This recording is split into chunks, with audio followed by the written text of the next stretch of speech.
প্রিয় শিক্ষার্থীবৃন্দ, কেমন আছো তোমরা সবাই? আমি আশা করছি তোমরা ভালো আছো। আমি আলহামদুলিল্লাহ ভালো আছি। আমরা দীর্ঘ বন্ধের মধ্যে বাড়িতে পড়ালেখা করে যাচ্ছি। আজকে আমি তোমাদেরকে সহায়তা করার জন্য নবম দশম শ্রেণীর গণিত বইয়ের 13তম অধ্যায় নিয়ে হাজির হয়েছি। ওই অধ্যায়ের আজকে আমি একটি সৃজনশীল প্রশ্ন নিয়ে কথা বলবো।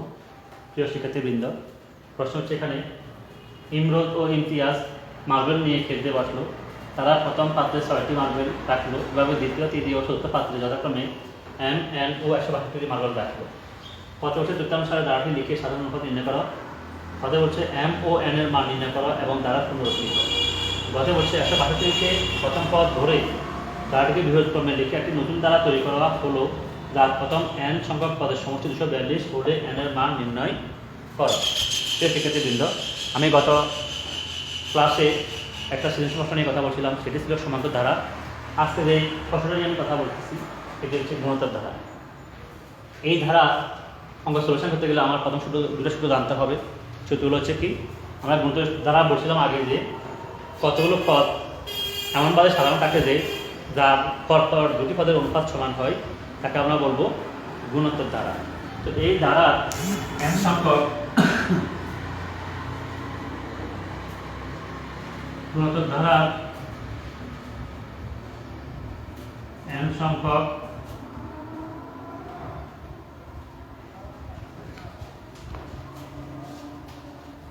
প্রথমত হচ্ছে এন সমাপদ, হচ্ছে এ প্লাস এ আর পাওয়ার এন মাইনাস 1। গুণোত্তর ধারার এন সংখ্যক পদের সমষ্টি দুটো সূত্র আছে। এটা হচ্ছে a to 1 minus r power n by 1 minus r যখন 1 greater than r। আরটা হচ্ছে a into r power n minus 1 by r minus 1 যখন r greater than 1। তাহলে r এর মান যদি x এর বড় হয় একটা সূত্র, r এর মান x এর ছোট হলে সমষ্টি সূত্র আর একটা। আমরা এই সূত্রগুলো দিয়ে আমরা এই অঙ্কটা সলিউশন করব। প্রিয় শিক্ষার্থীবৃন্দ, আমরা শুরু করতে যাচ্ছি। তো আমাদের এখানে কথা যেটা বলছে যে ইমরোজ ও ইমতিয়াজ মার্বেল নিয়ে খেলতে বসলো এবং তারা প্রথম পাত্রে 6টি মার্বেল রাখলো। এভাবে দ্বিতীয়, তৃতীয় ও চতুর্থ পাত্রে যথাক্রমে এম, এন ও 162টি মার্বেল রাখলো। তাহলে আমরা যদি পরের সলিউশনে করতে যাই,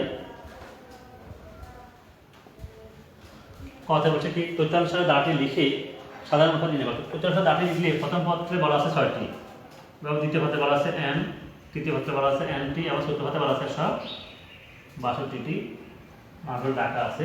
আমরা দাঁড়ি বুঝে তথ্যের আলোকে দাঁড়ি লিখলাম আমরা। প্রথম পাত্রে 6টি, দ্বিতীয় পাত্রে এম, তৃতীয় পাত্রে এন এবং চতুর্থ পাত্রে 162টি মার্বেল রাখা হলো।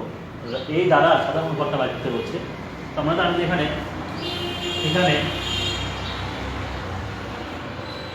দ্বারা প্রথম পদ a সমান 6, সাধারণ অনুপাত দেওয়া নয়, সেটা আমরা কাজ করবো।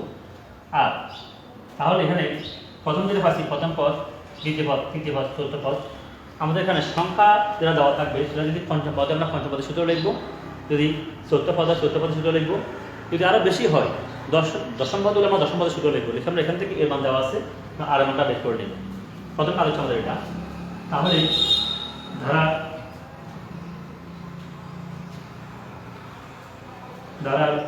যেহেতু প্রথম, দ্বিতীয়, তৃতীয়, চতুর্থ পদ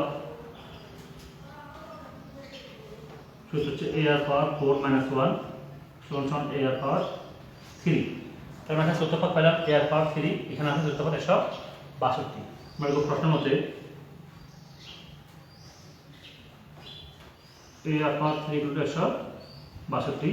তাহলে এখানে a মান হচ্ছে 6 আর মান হচ্ছে r3 সমান 162। তার মানে r3 সমান হবে 162/162/6।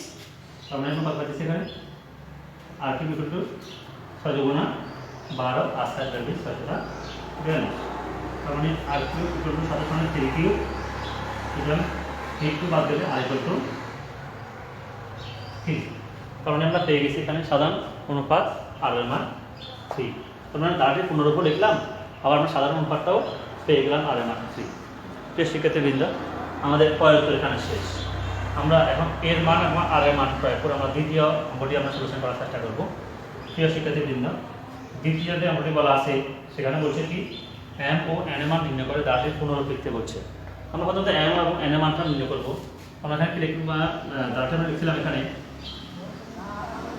দাঁড়াটি হচ্ছে এম এবং এন এর মান। আমরা কতে দাঁড়াটি লিখছিলাম 6 + m + n + 162।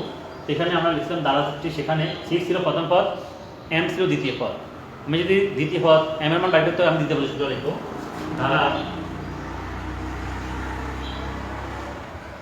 দ্বিতীয় পদ হচ্ছে m, এটা হচ্ছে a আর পাওয়ার 2 - 1। কারণ এখানে এর মান হচ্ছে আমার 6 আর মানে 3, 2 - 1 মানে 1, তার মানে 3 6 18। সেগুলো আমি দাঁড়াটি দ্বিতীয় পদে আনলাম। আবার ধারা তৃতীয় পদ এখন হচ্ছে a আর পাওয়ার 3 - 1, এর মান হচ্ছে 6, 3, 3 টা 2, এবং 2 = 9, 6 × 9 12। সুতরাং ধারাটি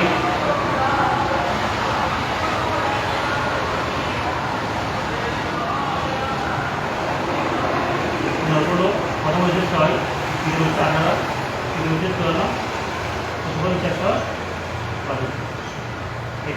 তাহলে আমরা এখানে এন মান বাইর করলাম, এন মান বাইর করলাম, আর দাঁড়াটি আমরা এম এবং এন এর জায়গায় এন মান এবং এন মানটা বসে দিলাম, দাঁড়াটির পুনরূপ হয়ে গেছে।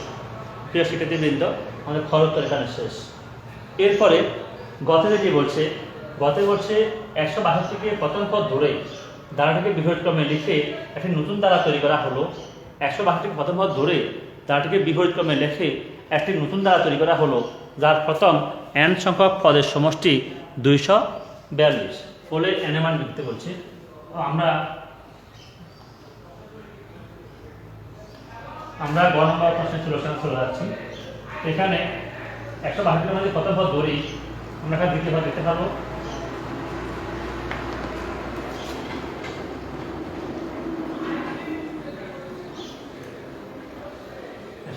কে প্রথম পদ ধরলে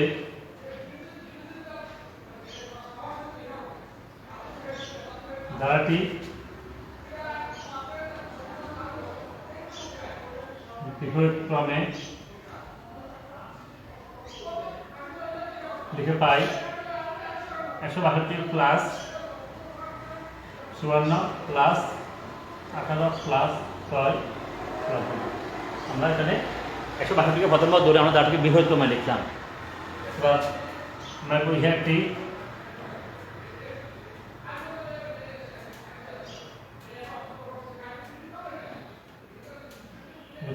প্রথম পদ এইগুলো 162,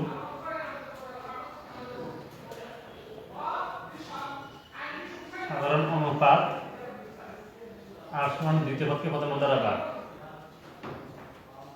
সুবর্ণকে সুবর্ণ, অন্যান্য হলে 1/3, যেটি একের চেয়ে ছোট। যেহেতু এবার চলছে বৃহত্তমে লিখে একটি নতুন দ্বারা তৈরি করলাম এবং সেই দ্বারা n সংখ্যক পদের সমষ্টি বলছে 242। আমরা এখানে লিখব ধারা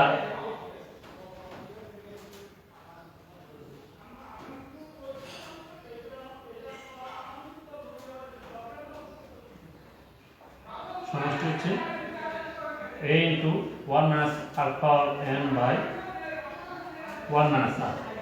n সংখ্যক পদের সমষ্টি হচ্ছে a × 1 - α(n) / 1 - r।